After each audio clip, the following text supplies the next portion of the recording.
Welcome back into Sick'em 365 Radio. Paul, Catalina, Craig Smoak. David Smoak will be back on Monday.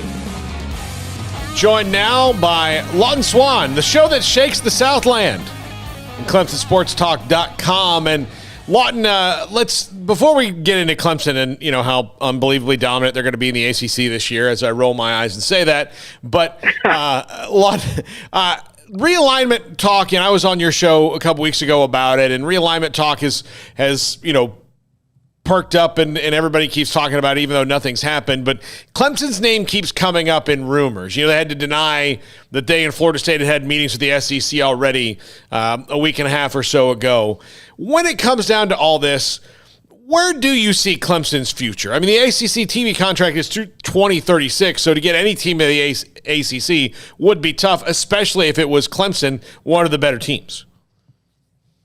Yeah, Paul, I appreciate you guys having me on. I think, first and foremost, when you look at the regional nature of college football and where so many of the power programs are really in that southeast corridor, I think the ACC has sustainability, right? You got great matchups across conferences.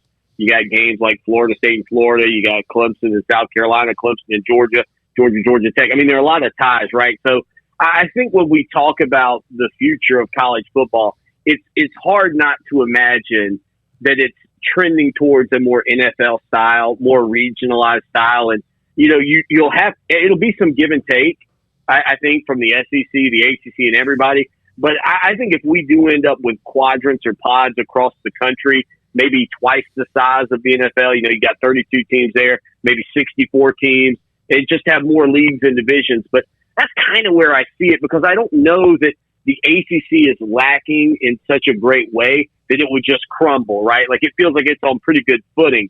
The question really becomes, who are teams that come into the ACC? Then how do those leagues again start to break apart? Because I do think we're probably trending towards 16. That feels like the right number. I think everybody can make a lot of sense of it.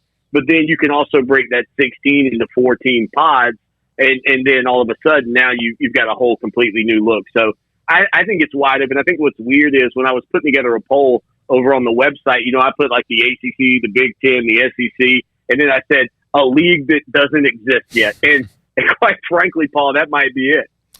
So, Lawton, the talk about super leagues and just, all the different realignment scenarios with everybody knowing the grant of rights was coming up here in the next few years. I mean, that's sort of been out there. But how much were you guys in Clemson country talking about, this before the Oklahoma and Texas move, and how much were you talking about it after that Oklahoma and Texas move?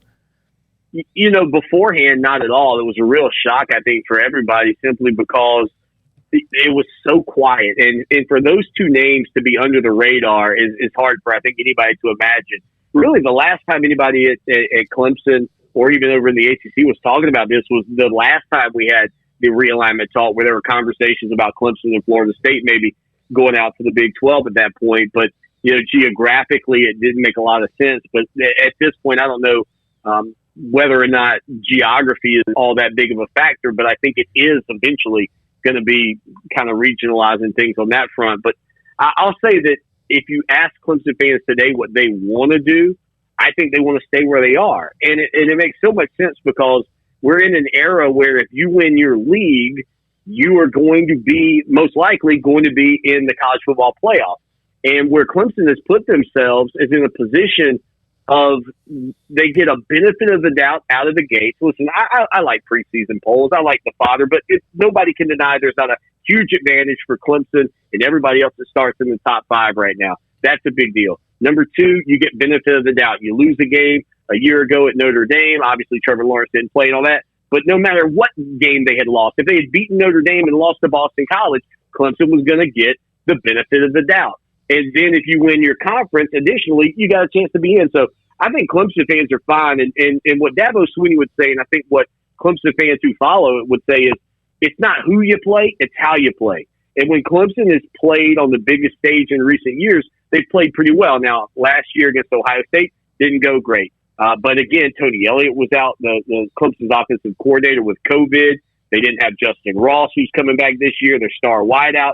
So there were some pieces that Clemson was missing. I don't buy like the fresh legs thing that you might hear from time to time on that front. But, I think that's the other part of this that people have to remember is the Clemson team that played in the most recent college football playoff against Ohio State wasn't the Clemson team at full bore, even though you had the number one pick in Trevor Lawrence and Travis Etienne and all those weapons offensively. But, Brent Venables has had a chance to retool some things. I think they'll be ready to go on the defensive side. But as far as the Clemson Tiger fans, I think they like the fact that if they win the conference, they're going to get a chance to go to the playoff and play. Why give that up? Yeah, Lawton, the Clemson, program is now completely, kind of self-sustaining as a program can be under Dabo Swinney, and that it just kind of keeps, churning through, and they get the recruits they want without having too many, I'm sure, tooth and nail battles, because they are Clemson. And this is just kind of a historical note for people. Was there always this feeling that this is what they could be, but were kind of just like hitting that glass ceiling and couldn't break through, and then Dabo Swinney was the guy who could finally put it all together? Yeah, I think so. Obviously, they had the national championship in '81 with Danny Ford, and then they go on probation for a couple of years. They have back-to-back 9-1-1 seasons, and there was still a lot of momentum. You're placing guys in the NFL. People were really buying into the program. Florida State wasn't in the league. But what happened was in 92 when Florida State came in, you caught one of the great franchises in college football. And Bobby Bowden, who just recently passed away, you guys have probably discussed it ad nauseum over the past few days, and rightfully so, because he was a legendary coach, but caught them into the ACC in the midst of that 14-year run of top 5 finishes.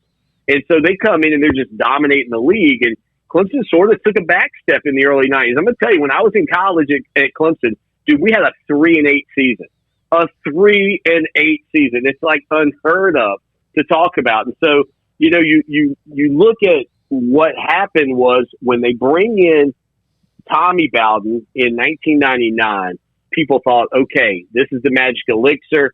He's going to be able to do what his dad did at Florida State. Like, that was part of the hire, right? He had been undefeated at Tulane. You bring him in. You think you're getting the all shucks, Bobby Bowden-esque, Tommy, and you're going to become the next Florida State. And to Tommy Bowden's credit, what he did do at Clemson was he recognized the things his dad had. You know what I mean? Like, this is me when I'm trying to get my dad a gift for his birthday. I'm like, man, he's got everything.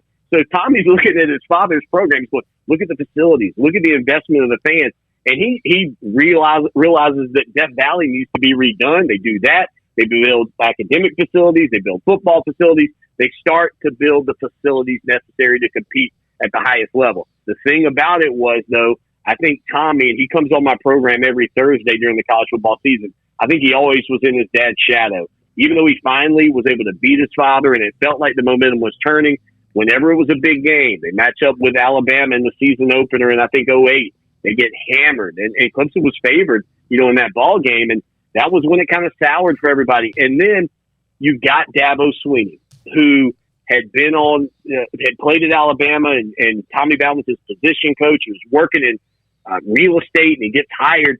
But Sweeney's focus and attention to details and all of those things don't focus on wins and losses. I mean, I don't know if you guys have seen Ted Lasso, but I'm almost convinced that show is built behind Dabo Swinney. And just, look, this is about culture. This is about, the camaraderie in the locker room, and also putting the focus on academics and graduating players.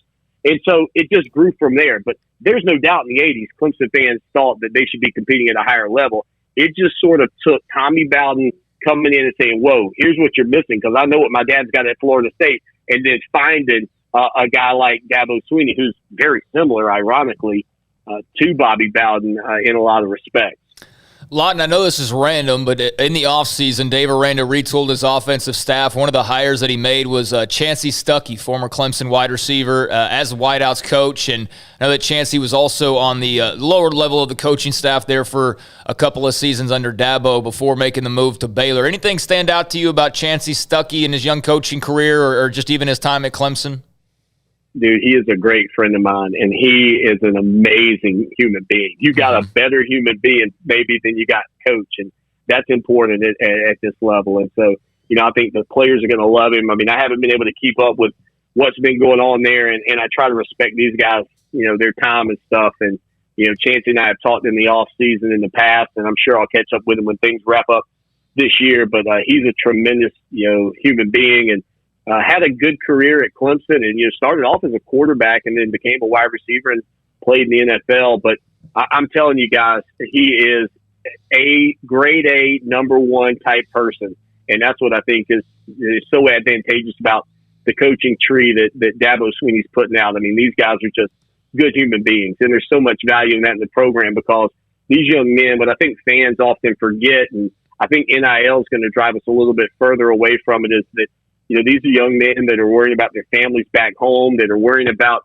their moms and their younger brothers and sisters, and they're worrying about school and all of that. And man, when the NIL came in, the leniency on, he's just a college guy kind of goes away, I think, in the mind's eye of some of the fans. But when you have a coach that'll treat players and grow players the way that Chancey Stuckey's going to for you guys at Baylor, man, I think it's a home run hire. And I don't know how high up he'll go or how high he wants to go in his career, but you got a great individual out there, no doubt. Yeah, the receivers have really taken to him. They've had nothing but great things to say in our time talking to him. I mean, I get that feeling right away. And he loves coffee. We've learned that as well. He loves his coffee, which we brought up quite a bit with him. So it's been good so far. Well, look, man, next time you talk to him, tell him I said hello. I'm telling you, we're good buddies, and he is a great guy.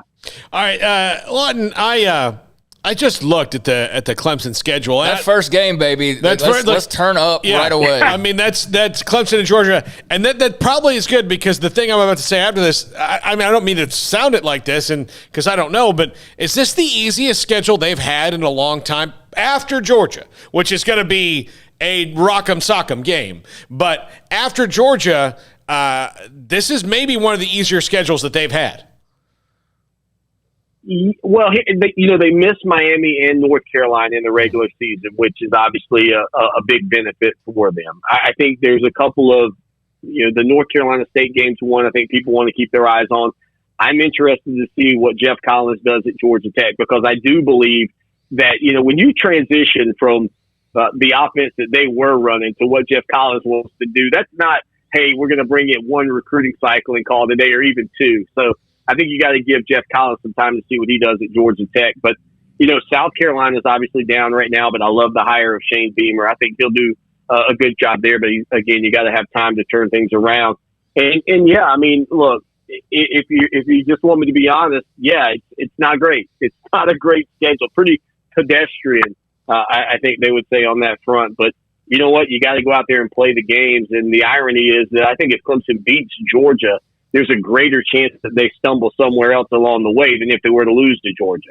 Like, I think the loss to Georgia would refocus this team where maybe 6-7 games in, if you're undefeated, you might get a little laissez-faire on things. So all that being said, yeah, it's a pretty light slate outside of that matchup. But that's a top 5 game and a huge opener to really kind of put your footprint down on what the season might look like. Oh, yeah, massive. Charlotte's going to be going crazy that weekend. It's going to be amazing. A perfect game to have in that opening weekend. A lot, and circling back around since we started talking about realignment, we've had a number of West Virginia fans who have called into the show, and they're obviously very concerned about the Mountaineers and their future. Obviously, the Mountaineers have been connected to the ACC in the past, but can you give us a perspective of just what's the kind of opinion, as much as you know it, on West Virginia and the ACC and the interest or lack thereof, over time and possibly now as well? Well, look, the first time they listen to my opinions, it'll be the first time. But I would say, the last time this stuff was going on, the concern about West Virginia was with the academic side of things and the institutions in the ACC sort of having a high standard for that. Now, look, they're the natural fit for me. If that's the way these chips fall, I've kind of said, look, you go get Notre Dame and you go get West Virginia and you call it a day. But I was on the radio in Pennsylvania, and these guys were saying, man, Penn State would be the school, and then let West Virginia go be in the Big Ten. So, I don't know what'll happen on that front, but I would just say this. I think that, at this point in the college football era, anything is possible. And I think we've seen that. And the fact that West Virginia has survived in the Big 12 as long as they did. I don't know how y'all reacted to that move, but I can tell you over here on the East Coast, we're like, holy cow, that's a long way to go for road games for your fans. So I don't think anything's necessarily off the table, but geographically, yeah, they fit the ACC, they fit the Big Ten, and that might be a big benefit for them if things continue to crumble. But I've said this, and I think that Paul will tell you when it comes down to the Big 12, I don't know that I wouldn't just stand pat with my 8 right now and see what happens. Right. I don't know that, I think if one more team goes, that's the hard part, right? So I just think you stand pat and rock and roll with it, what you got, and hopefully over the next few years, depending on how long it takes Texas and Oklahoma to leave, you figure out how to backfill those spots and just go from there. Because right now, what you do have is a seat at the college football playoff, and that's something that the American Athletic Conference does not have. Yeah, to me with West Virginia, my thought was never that, because fans, there's only so many tickets in an away stadium you can get, and so West Virginia fans are fervent enough anyway that you can pick a game that you're going to go to or two a year, west of you and go. My thought about West Virginia when they came into the league was, what about a track meet on a Tuesday? Things like that they got to go to in Lubbock. Yeah, like that's what's going to get annoying for the athletic department. Not the 5 games a year they've got to go west to play football. That wouldn't bother them.